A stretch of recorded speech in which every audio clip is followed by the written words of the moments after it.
This is the observations tool. This is actually where most people get excited. This was built in collaboration with the National Childhood Network and the Crann Support Group, and their experience and knowledge has been a main contribution in terms of the success of this tool. Click into observations. When you go in here, you'll see a different list of different children. So obviously when you want to add an observation, you click on add observation. When you go in here, you've got 4 different steps, okay? Step 1, 2, 3 and 4.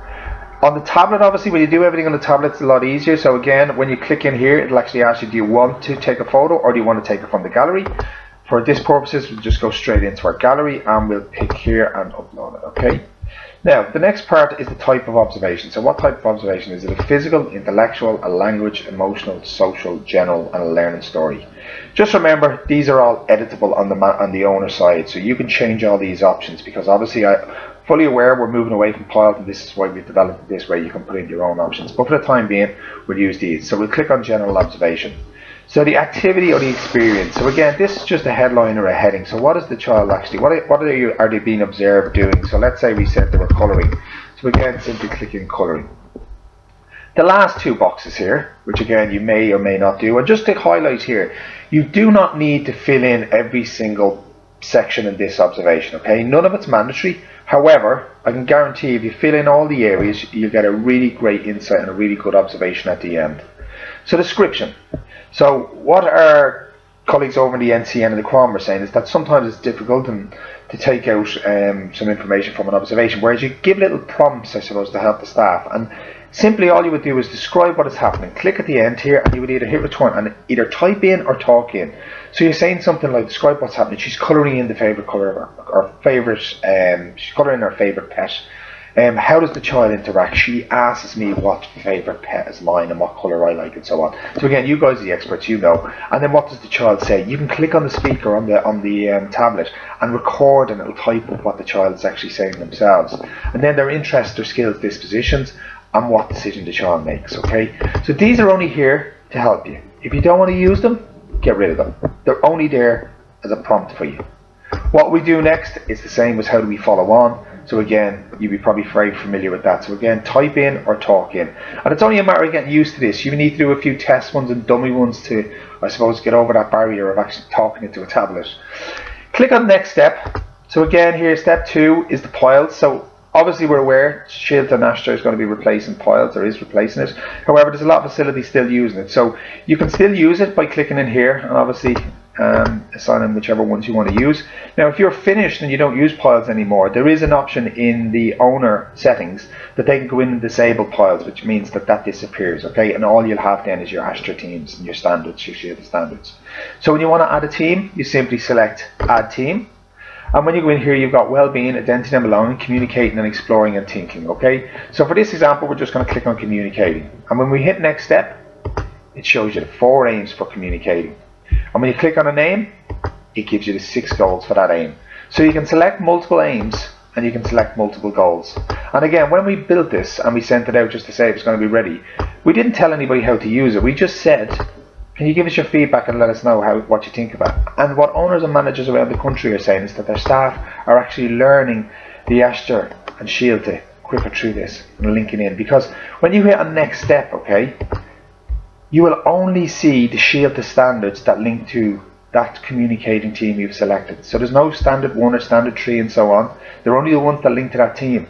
So if you're not currently using Siolta, you can obviously skip this, okay? Just hit finish over here. But if you are, it's an excellent way to get staff more familiar with the standards and the components. Because when you click on a standard, here's all your components. So again, for some that have to write all this out, it's done at a click of a button. And also then, which mainly for us as well, is the parents are starting to get more awareness of all these aims and goals and standards and components.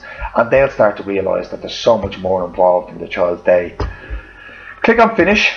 It just gives you a little summary. So it's communicating, there's the aims, there's the goals, standards, components. If you'd like to edit this and you made a mistake, you can come in and edit it. If you'd like to delete it, you didn't want to use it, you can delete it. Or you can add in more teams and more standards. But for now, we're just going to move on to the next step, okay?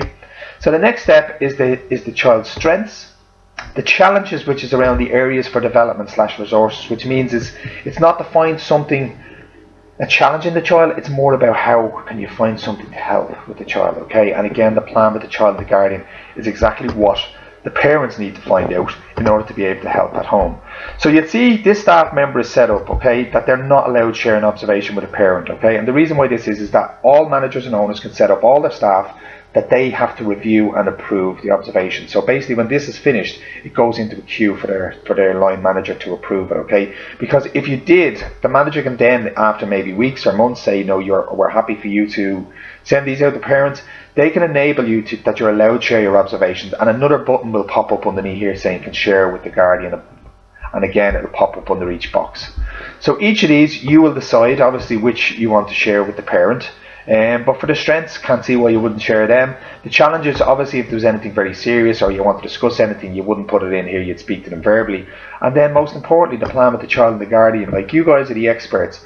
The parents like myself, we need to know what we need to do at home to help. And again, simply by communicating here, you can tell us what we need to do, okay? So that's step 3. Strengths, challenges, areas for development, and then the plan with the child and the guardian. Step 4, the final step, is private comments about the child. So you're simply putting in some information in here, okay, which may be about the child. You may have spotted something that maybe you want your manager to look at that. Again, you can type this in here and your manager can add their comments as well. And you'll see then is that there's a draft status set up here, okay. So simply all that this can be saved as is a draft, okay. And when you save this as a draft, okay, it'll basically go into a queue for your manager to review and approve, okay. So when we click in here, have a guess where your observations are. They're in your observations index, okay. And when you click on observations index, all your observations will pop up. So that's just only the first one we created there. So that's the only reason why that pops up.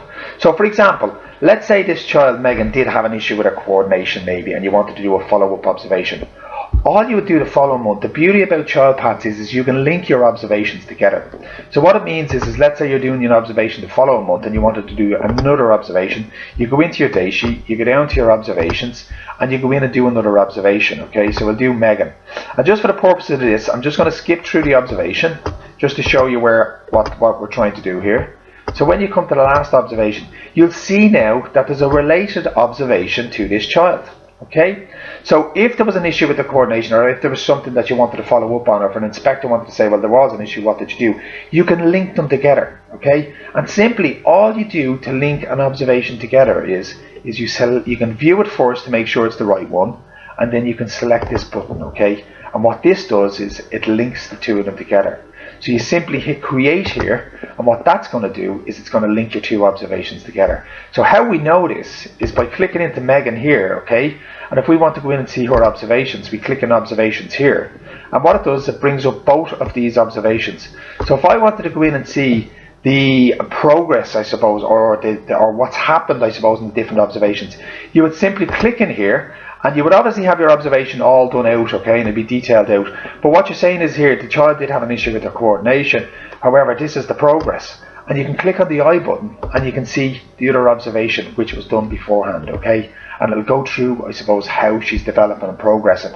So that's not just once you can do that. You can do it over and over, and again, it's showing you all the aims and goals and so on.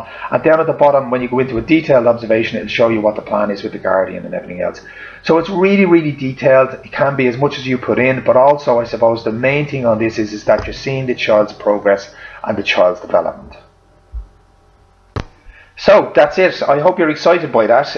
You can give us a call if you want on 01 554 5621, or else you can email us at info@childpaths.ie, and we can set up. Generally what we look to do is we look to do a staff evening. If you've got more than 5 staff in your setting, we'll come down and do a staff evening free of charge to show them all the benefits of using child paths and show them how easy it is to use. And we do one-on-one training in the setting as well. We also give you parent packs, we do performance reviews, so we're very hands-on. All you need to do is look around at all the customers around the country who are using child paths and get their feedback on it.